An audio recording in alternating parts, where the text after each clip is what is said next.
SecMon has a very concrete set of ideas on how to best implement MSME programs. At ang mahalaga ron, wala siyang ipinupwera, lahat kasali. And hindi lamang MSME, no? Dahil sa simula pa lamang, nagkaroon na siya nung 3 letra, yung TNK. Trabaho, negosyo, at consumer protection. Sa pag-promote namin ng trabaho, tinitingnan dyan kailangan na mapalago ang investments, ang exports para may trabaho. Bilin din ng Pangulo noon, walang corruption, malinis ang serbisyo mo, so tapat sa tao. Gusto ng Presidente na hindi lamang pagandahin, pabilisin yung serbisyo sa pag-i-issue ng mga permits and licenses. Sa kalagitnaan ng kanyang termino na ipasa yung Ease of Doing Business Act. There was collaboration across the different government agencies, the judiciary, executive, and even the legislative. No?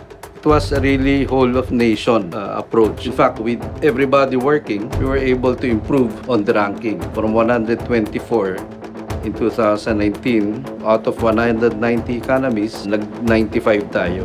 Pag-apply ka ng business name sa DTI, 8 minutes kuha mo na from the registration up to the payment. We have digitalized application systems in our frontline services like the iRegi system and the PSIMs.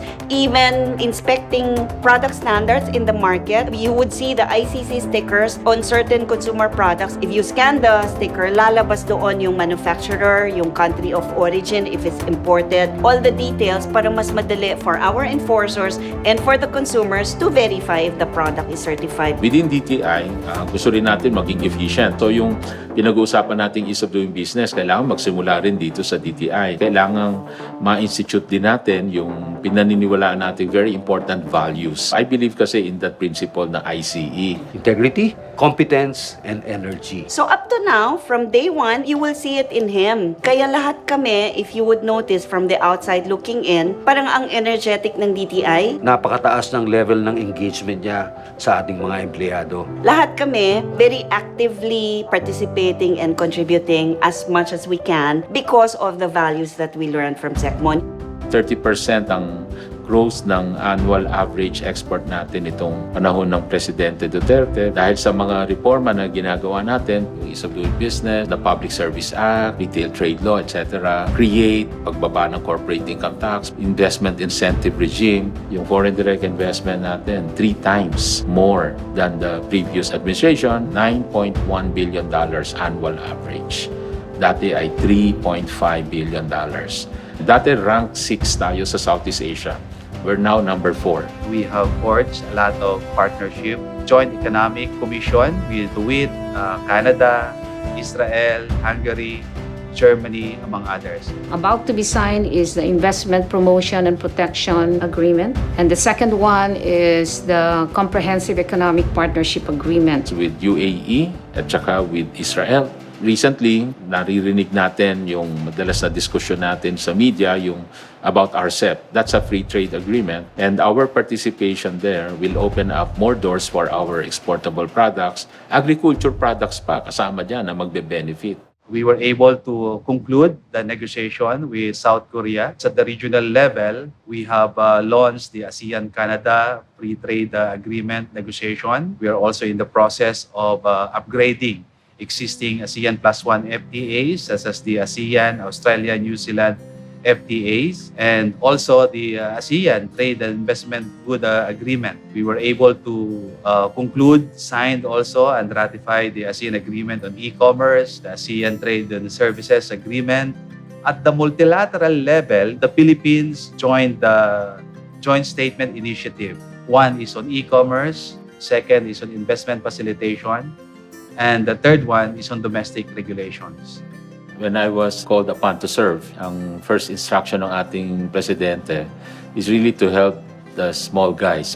Diyan papasok yung negosyo. 99.6% of the establishment and 60% of the employment in the Philippines are MSMEs. Therefore, what would be needed is to empower. Hindi lang magbukas ng negosyo kung hindi to be smarter entrepreneurs. We develop a 360-degree full support to empowering MSMEs. Ang budget natin nung ngayong 2022 ay 6.683 billion. Yan ang highest budget ng DTI all time. Lumaki ng ganyan dahil nga na-introduce natin yung mga budget na requirement ng mga MSME program. He actually coined this 7 M's in terms of assisting the MSMEs. So, 7 M's. Una, ang mindset. Kailangang the right mindset of becoming an entrepreneur. And we also have the mastery training programs that are for free. And the third is mentoring. Pag na-training mo na kasi, kailangan may continuous mentoring. Susunod yan yung assistance mo on money, which is usually microfinancing. Around 7.2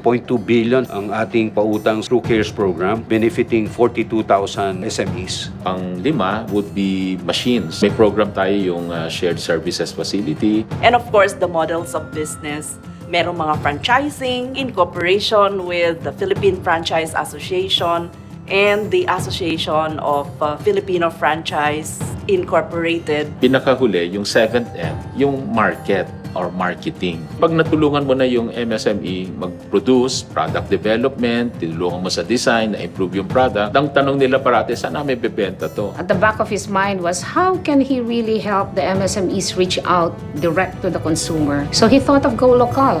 We developed this tied up with almost all retailers. Nandiyan ang SM, Robinson, City Mall. Kumbaga, nabigyan sila ng exposure, nabigyan sila ng break. And then lastly, is on the regulatory side, yung consumer protection. At the height of inflation in 2018, every consumer had this issue, had this concern dahil tumaas ang presyo ng bigas. We launched the presyong reasonable dapat for rice and sugar. Para sigurado na magkaroon ng maraming supply, kinausap rin natin ang mga importers and suppliers ng bigas para sigurado na mailagay sila sa retail market. Noong 2020, tumaas naman ang presyo ng pork, kaya nagkaroon tayo ng frozen meat edition. The other part of consumer protection, yung standards. Making sure na yung nabibili mo bang ilaw ay sunod sa Philippine standard or bakal or semento. The BPS testing laboratory, we have expanded our capability for some products that we are able to test currently. We have been recognized already by international standards organizations. From testing matches and lighters and fire extinguishers,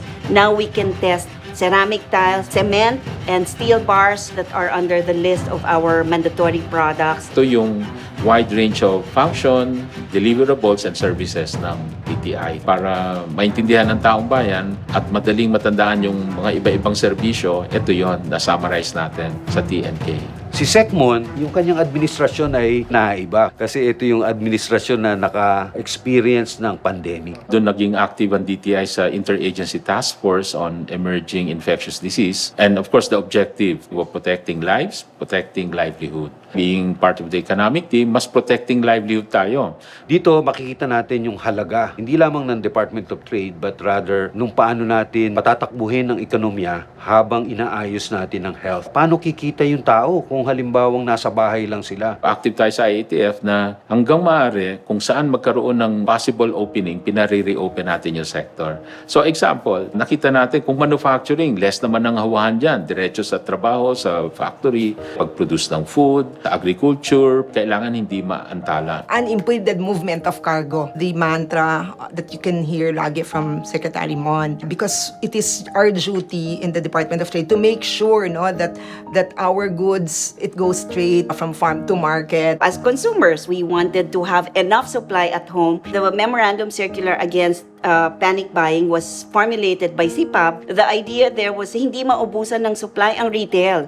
We can just buy whatever we need for a certain period so that we can keep the supply in retail and so that all other consumers can still have access. We have the Fair Trade Enforcement Bureau. Tuloy-tuloy to monitor the supply, kung kumpleto ba ang supply. Kung hindi or depleted na talaga yung supply ng retail, we were going to communicate with the manufacturers to make sure na ma-replenish yung supply nila. And then prices, because of emergency, the health emergency and the national state of calamity that was declared at that time, automatic price freeze yun for all basic necessities and prime commodities. For the DTI, for manufactured food products, and then the Department of Agriculture for agricultural food products. Habang bumababa yung alert level, bumababa yung cases, we got to reopen more and more sectors. Nag-decline tayo 2020, minus 9.5%. Pero in 2021, ang bilis siyang naka-recover as we were reopening. In fact, yung third quarter, fourth quarter, naalala ko pa, 7.7% growth. We ended the year 5.7% GDP. Ang manufacturing, 8.2%. Ibig sabihin, dahil sa pag-ensure natin na buksan natin lahat ng pwedeng buksan. Just this morning, we got word na yung Philippine Manufacturing Index, 53-month high na PMI. Dati yan, 32 noong April of 2020, nung maraming lockdown. Very notable is the finding of Google Temasek study in 2021, where it said that the Philippines is the fastest growing internet economy in Southeast Asia. In 2019, the adoption rate of e-commerce was about 70%. Tapos nung after the pandemic, it rose to 80.2%. Bago mag-pandemic, nag-uumpisa na yan. May roadmap pa nga na-develop yan. Pero yung mga targets doon ay nalagpasan na. Kasi nga nung there was a need for it nung nag-lockdown. Ang tagline natin sa e-commerce Philippines roadmap is basta e-commerce madali, because e-commerce is easy, but more importantly, it's very convenient for us to remember what is madali.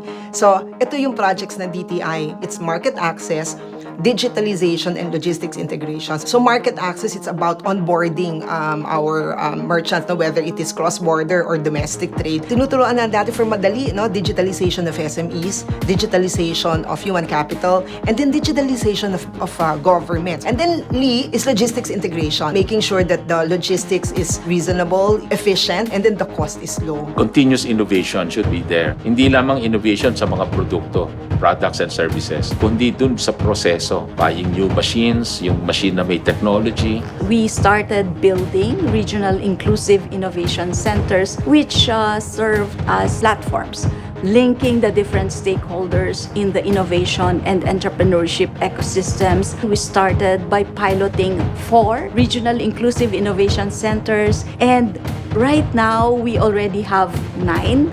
Our other initiatives include the plan to establish an AI R&D center, and this is important to support the digitalization of MSMEs. Another initiative is the 4th Industrial Revolution Pilot Factory. Lahat ito ay panibagong priorities should be implemented and developed further. The Expo 2020 Dubai is an event of many firsts. Malaki yung participation dito because the President has committed to the leadership sa UAE in recognition of the over 800,000 Filipinos in UAE. It was also the first time that we involved 14 sectors of the creative economy. Ang ganda yung participation dito, over 1.9 million ang naging participants. Most importantly, yung mga Pilipino na nagpunta doon, whether from UAE or from other countries na mga OFWs, feeling proud sila na ang Pilipinas, ang laki ng representation.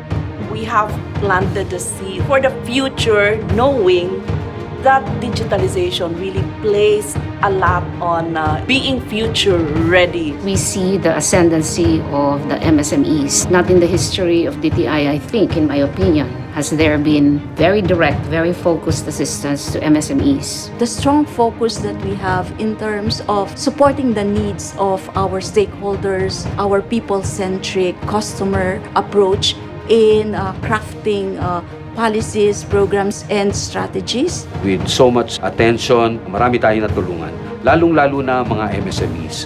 Yung comment nila is, for the first time, we felt there is government. We have made our presence felt as government, not only the industries, but also the public in general.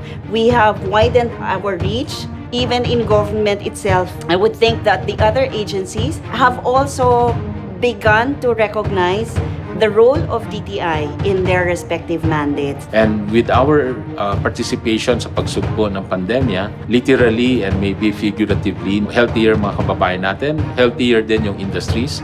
Kahit nagkaroon ng pandemya, naka-recover agad, and we see full recovery ngayong 2022.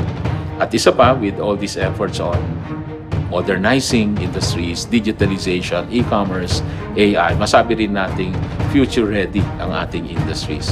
So all told, we can say we have a healthy nation and a future-ready trade and industry sector.